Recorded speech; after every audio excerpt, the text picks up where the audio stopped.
Kharkov's Choral Synagogue is the second largest synagogue in Europe after the Budapest Shul in Hungary.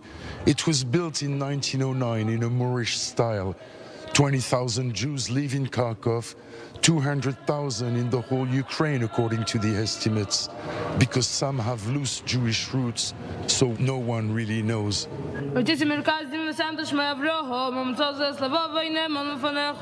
Jews pray for peace for the Ukraine.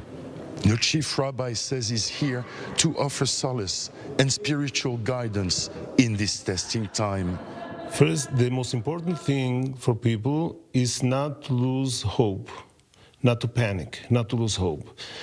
And so when you tell somebody, listen, the situation doesn't sound so good, right? But we believe that God is looking over us all over the world. And if you are going to pray and you are going to do good deeds, instead of just reading the news the whole day, how bad things are, try to do a good deed. Much like fellow Ukrainians, the Jews of Kharkov suppress their emotions about a disaster foretold, noting that paradoxically, when Israel faces a security predicament, Israelis are more panicky than Ukrainians.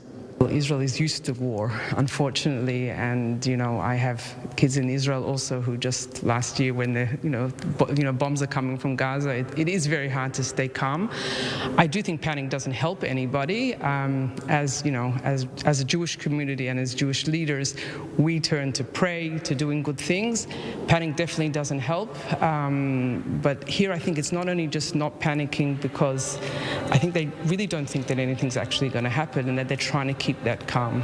Sasha Rubina is an Israeli-Ukrainian student living in Israel on a visit to her parents in Kharkov during her semester's break. People feel more panic when they're outside of Ukraine because they don't understand and they don't see what's going on. They only hear about it. Being here doesn't feel that bad. I wouldn't say many people are afraid. Some of them are, but some make jokes about it and just keep living their life. Off the record, they'll tell you that they find the leaks in the Israeli media about Israel negotiating with Russia a safe passage for the sake of Israelis stuck in Ukraine quite offensive, as if their country's invasion by Russia was a fait accompli, and they worry that the message is dividing rather than unifying. The main problem is there's a gigantic Jewish community here, a gigantic Jewish community, and there's like the feeling that you talk about the Israelis.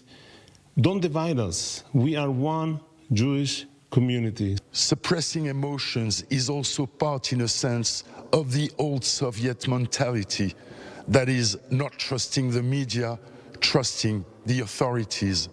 Caught between and betwixt this media war of fear-mongering and warmongering, above all, they rely on God and on their community.